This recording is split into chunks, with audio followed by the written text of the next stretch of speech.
ಸಂಸತ್ತಿನಲ್ಲಿ ಪಾಸ್ ಮಾಡಿಕೊಂಡು ಬಿಟ್ಟರು ಅನ್ನೋದು ನಾವು ನೋಡ್ತಾ ಇದ್ದೀವಿ. ಸ್ವತಃ ನಮ್ಮ ಚೀಫ್ ಜಸ್ಟಿಸ್ ಅವರನ್ನು ಈ ಒಂದು ಎಲೆಕ್ಷನ್ ಕಮಿಷನ್ದಿಂದ ಹೊರಗೆ ಹಾಕಿದ್ದು ನಾವು ನೋಡಿದ್ದೀವಿ. ಅಂದಾಗ ಇವೆಲ್ಲ ಏನಂತ ಆಲ್ರೆಡಿ ಕಾರ್ಯಾಂಗದ ಮೇಲೆ, ನ್ಯಾಯಾಂಗದ ಮೇಲೆ ಮತ್ತು ಸ್ವತಃ ಶಾಸಕಾಂಗದ ಮೇಲೆ ಏಕವ್ಯಕ್ತಿ ಛಾಯೆಯನ್ನು ಇವತ್ತು ಬಿತ್ತಿದ್ದಾರೆ. ಇದೇ ಸಂದರ್ಭದಲ್ಲಿ ರಾಮನ ಹೆಸರು ಹಿಡ್ಕೊಂಡು ಅವರು ಎಲ್ಲೆಲ್ಲಿ ಹೋಗೋದು ಇವತ್ತು ನಾವು ಇಡೀ ದೇಶದಲ್ಲಿ ನೋಡ್ತಾ ಇದ್ದೀವಿ. ಹಿಂದಿನ ಎಪಿಸೋಡ್ಗಳು ಚರ್ಚೆ ಮಾಡಿದ್ವಿ.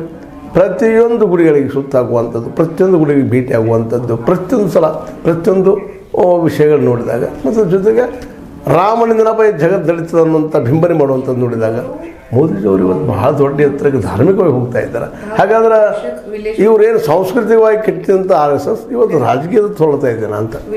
ಯಾಕಪ್ಪ ಅಂದ್ರೆ ರಾಜಕೀಯ ಅನ್ನೋದು ಇವತ್ತಿನ ಅವರ ಪ್ರತಿಯೊಂದರಲ್ಲೂ ಕಾಣ್ತಾ ಇದೆ. ಮುಂದೆ ಬರ್ತಿರುವಂಥ ಎಲೆಕ್ಷನ್ದಲ್ಲಿ ಗೆಲ್ಲಲೇಬೇಕು ಅನ್ನೋಂಥ ಒಂದೇ ಉದ್ದೇಶದಿಂದ ಇವತ್ತು RSS ಆದರೂ ಸಹಿತ ಮೌನ ವಿಷಯದಿಂದ ಈ ಎಲ್ಲ